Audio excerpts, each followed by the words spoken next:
Welcome back for another video. I reached out to former FPL World Champions for their final Game Week 1 teams, and we've got 4 champion teams to dig into here with a ton of food for thought. We're closing in on 200,000 subscribers as well, so help us hit that milestone. It's completely free and you can always change your mind. Let's start with Simon Marsh, who is an elite manager in his own right, with multiple top 10k finishes and a ton of top 100k finishes, outside of winning the whole thing as well. His team is Flecken in goal, it's Trent, Vardy and Saliba at the back. It's a 3-4-3, he's got Jota and Kunku, Fernandes and Smith Rowe midfield, and up top Solanke, Haaland and Isak. On the bench, Areola, Burns, Winks and Howard Bellis. He wrote a great article on Fantasy Football Scout, which I'll link in the description as well. Regarding the keepers, he said, "My method for picking goalkeepers in recent years is pretty straightforward. Look for the teams that concede the most shots from distance and then seek out the highest ranking 4.5 mil keepers that are on that list. The idea is that because shots from distance are typically easier to repel, goalkeepers and teams that concede a lot of these types of efforts tend to over-index when it comes to the volume of saves that they make." His exclusion of Salah is somewhat of an ownership play. Simon pointed out that Salah's ownership is below critical levels, which makes going without him more viable. That of course means those of you that do go with Salah have more upside if he delivers. Instead, he's gone for Jota, who looks set to start in Game Week 1 against Ipswich. He spent a lot of money at the back, however I do think this is a perfectly sound approach. When you look at the midfielders and the forwards for 6 mil, Vardy and Saliba could quite easily outscore them.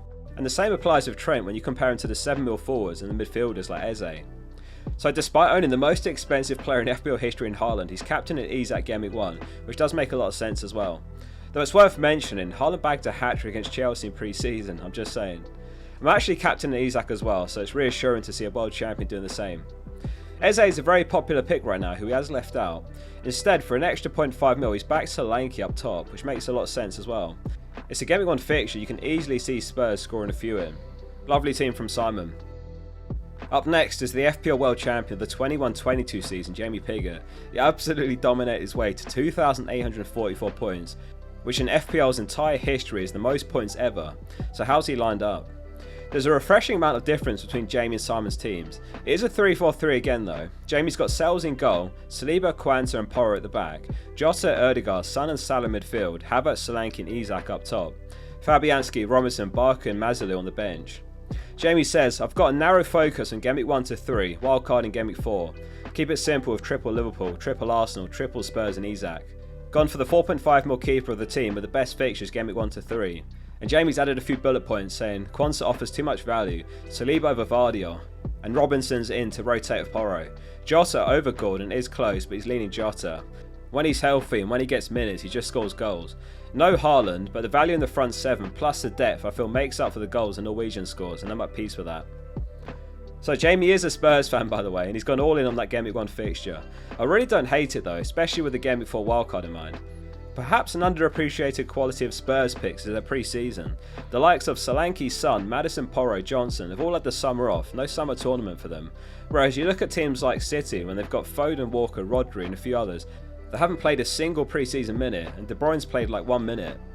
Havertz is a pick I really rate, and he's going under the radar. From Game Week 26, when he was pushed to striker last season, he went on to score 105 points over the rest of the season at a rate of 8 points per game. Of course, the caveat is he has been reclassified as a forward, so that's 1 less point per goal and no clean sheet points. That said, strikers do get bonus points for goals easier than other positions since it is their job. He should start the vast majority of games up top for Arsenal. I have no idea who 4.5 mil midfielder Mazalou is, to be honest. According to Wikipedia he's on loan, but maybe I'm wrong. My favourite 4.5 mil mids are Winks and Luongo. Both should play basically every game, 2 or 3 points per game. So like in Jamie's setup, whoever you go for, they're going to sit deep on your bench, don't expect much. Shout out to Jamie's team name as well, Football is Alive from Ted Lasso. As Bill Shankly once said, some people believe football is a matter of life and death. I'm very disappointed with that attitude. I can assure you it's much more important than that. Let's move on to Ali's team, FPL World Champion in the 22-23 season. And if you're enjoying this exclusive look at 4 Champions teams in one video, hit subscribe. I've got Belter a video coming in the morning as well. So he's also lined up with Sells in goal, another 3-4-3 lineup. He's got Gabriel, Trent and Livramento at the back, Jota and Kunku, Son and Smith Rowe midfield, Havertz, Haaland and Isak up top. And Ali said 90% locked in with only 2 to 3 players still to be decided, as I'm trying to cover the best attacks such as Arsenal, City, Liverpool and Spurs. I'm thinking to wildcard around Game Week 4 or 5, but changing rules could well delay that. Price rises are brutal at the start of the season, which makes rolling much harder. I have quite a few differentials which could change a bit after the presses. Newcastle defence is up to debate as they seem to have easy fixtures on paper, but I think the fixture difficulty rating is a bit tricky there for defensive assets. Not having Salah could well backfire, but we can't have everyone. I would much rather have a balanced team overall than fitting in as many premium assets. So that's twice we've heard a Game Week 4 wildcard mentioned. Why Game Week 4? Well, one benefit is you can start aggressive with double or even triple Arsenal and Haaland, maybe Vardy as well, plus some cheap punts like Smith Rowe. You can hedge against Salah with Jota, and then you can bring Salah on the wildcard if going without him looks like a mistake. Game Week 4 comes after an international break as well, so you've got lots of time to catch price rises and react to anything that happens over the break. The other wildcard window I'm looking at is Game Week 6, where there are some fixture swings. You can hop off Liverpool and Newcastle assets and buy Arsenal and City assets.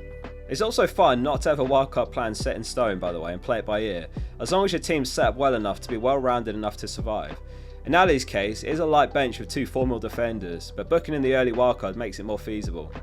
I'm not particularly confident in Livramento's minutes while Trippier's in the picture. That would be my only other worry. Great team otherwise. So we've had a Haaland team, a Salah team, another Haaland team. Let's have a look at the final champion team. It's Ben Crabtree, who famously won FPL with no Liverpool players for the entire season because he's an Everton fan. Truly defining playing FPL your own way and winning in style. So it's no surprise he is on Haaland and no Salah. His team is Flecken, O'Brien, Lewis, Hull, Saka and Nkunku, Garnacho, Gordon, Solanke, Haaland and Isak. On his bench, Areola, Smith Rowe, Konsa and Barco. Ben provided some manager notes to back his team as well. He said, "I think I'd probably go with these 2 keepers. I think West Ham have made good transfers in defence, so I expect them to deliver more clean sheets than last season. I've been tempted by Raya, but I don't like their early fixtures for clean sheets, I'm willing to wait. Given a 4.5 mil normally comes to the 4, I'm taking my chances on 2 and seeing if either of those work out as the best. Defence is the position I'm finding hardest. I'm tempted by Saliba, but don't really want him from the start. Porro is an option for the attacking potential, but 5.5 mil is quite a lot with so few clean sheets. I might get him for O'Brien by the time of the deadline. O'Brien's in over Mikalenko after seeing his goal potential. Dyche will surely use his 6'6" frame. And I've added Lewis given his price and likelihood of a start. I really need the Ipswich game from him, and I just about think he'll play that. In midfield, I really wanted KDB, but after 1 minute in the Community Shield, it feels like I'll regret going him over Saka with Wolves at home. KDB is still on the radar for an early transfer. I'm settled on Gordon and Nkunku, but recently added Garnacho. He has been in my very first draft, and after 14 returns last year, I think he's a player that can push on, and possibly an 8 mil player next season. I've swapped Minte for Smith Rowe for fixtures, and feeling that he'll be their talisman. The forward line is pretty straightforward with Havertz and Watkins on the radar for a little down the line. I currently have 1.5 mil on the bank, so I've got a lot of flexibility with this, but not enough to upgrade in midfield to another premium in one transfer. 2 of Saka, Palmer, Son, KDB or Foden feels like an aim once they're all fully fit, but that's for later thinking. In Game Week 1, Son is probably the only one of those that can give me huge regret. A day before the deadline, this is genuinely the first time that I've seen O'Brien in the team. Brentford is red flagged, and as an Everton fan, he's confident in O'Brien, so fair play.